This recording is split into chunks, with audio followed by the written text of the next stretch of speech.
Hello, everyone. This is Erica Slayton, and I'm coming to you, bringing you another installment, so to speak, of the chapter 5 in the Think and Grow Rich series that I've been doing. So, Think and Grow Rich is a book that was written in the 20s by Napoleon Hill, and he wrote this book to be able to teach you how to become successful and financially free, so to speak. He really wrote it for getting people out of poverty. But I look at this book more than just money. I look at it as in relationship, career building, as well as wealth building as well.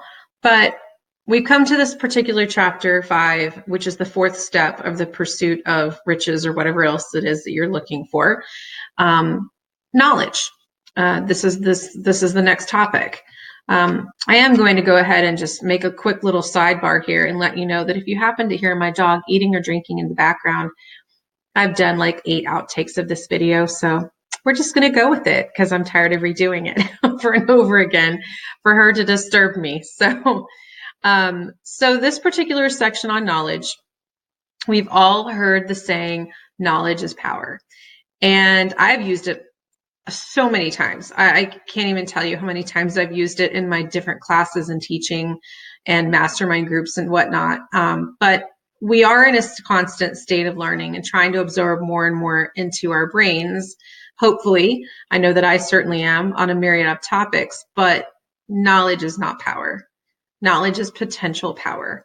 That's probably one of the biggest things that resonated with me in this particular chapter is knowledge is potential power. And the reason why is because it's only when you incorporate and apply action and have the end in mind that you actually gain the power from that knowledge. So having the knowledge is really useless if you don't do anything with it. That's really what it comes down to.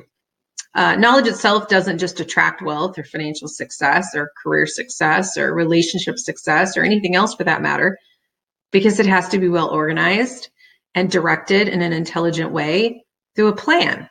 So you've got to do something with it to get it, whatever it is you desire. So what I did not understand really is that it just really knowledge comes in 2 forms.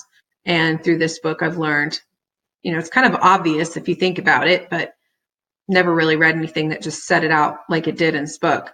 But general knowledge is just your general stuff, so to speak, that you know. Things such as learning how to boil an egg. Things such as, when you're little, how to ride a bike. Basic math skills. Obviously, your primary language.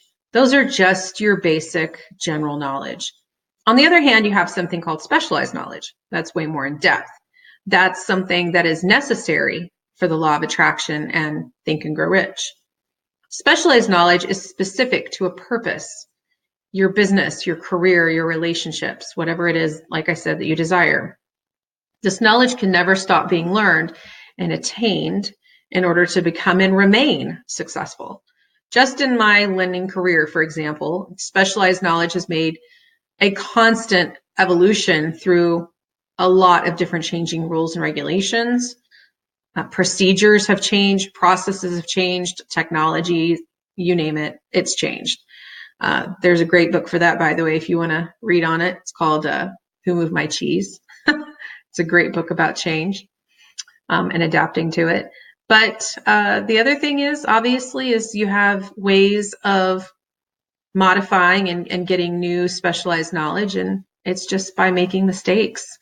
As much as we don't like to make mistakes in our lives, it's something that you normally would learn and grow from. And if you don't, then I hope you do the next time you make the same mistake. So if you have kids in school, in high school specifically, you will recognize specialized knowledge that is now being incorporated into the education pathway that they're taking. For example, there's STEM courses and pathways, which are the science and technology. You have accounting. You have things such as criminal justice, firefighting, welding, air conditioning, a whole slew of pathways for kids to take now in high school for them in order for them to gain specialized knowledge.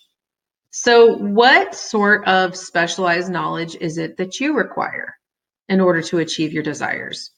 So that you can then figure out what type of knowledge and your sources of how you're going to be able to obtain that information that you need.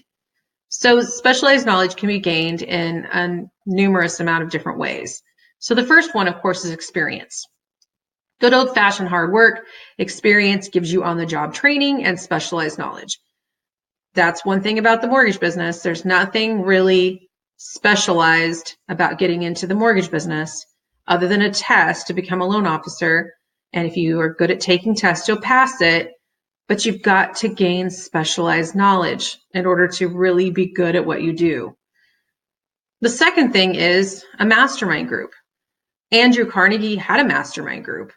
This was a group of people that he relied upon to help him to gain specialized knowledge and to become a quite successful businessman in his day. I myself have a mastermind group in business, and I pass along knowledge to help the members of my mastermind group to be able to help them gain and grow their business, and then, of course, gain that specialized knowledge.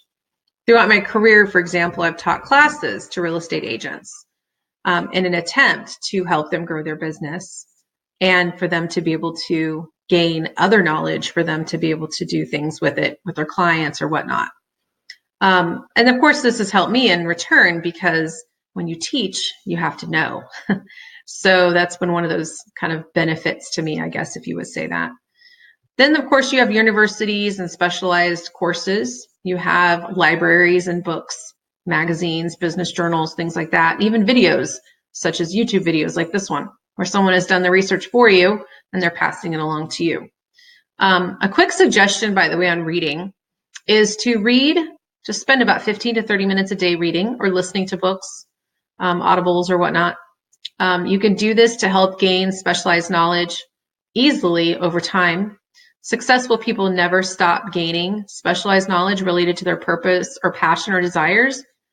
For example, I know a realtor who is very successful here in San Antonio and who not only earned her bachelor's degree, which is not even required to become a realtor, but she went on to get her master's degree. So also not required for her profession, but she has acquired specialized knowledge and helped her desires become a reality. So the other thing you could do is specialized training courses and seminars and conferences, which are always really phenomenal to give you a boost of confidence, give you great ideas, and give you a myriad of things to take back to the office to do. But your quest for knowledge has to be a lifelong pursuit. And if it isn't, you're doomed to a life of mediocrity and boredom. Knowledge is only power because once you organize it and utilize it by putting this knowledge and know-how to use. So remember that. It can be in your head, but you have to do something with it. The law of attraction is not where things just stick to you because you're reciting a positive affirmation or meditation or whatnot. You actually have to put the knowledge and the know-how into action and do something to achieve the results that you desire. The way of success, per Napoleon Hill, is through the constant pursuit of knowledge. So I hope that this has given you some additional knowledge for the last 8 minutes to be able to gain. And next video is on imagination and imagery and visualization for you to be able to put your desire and your knowledge into play and help you take some action on it. So that being said, have a great one. We'll talk to you soon.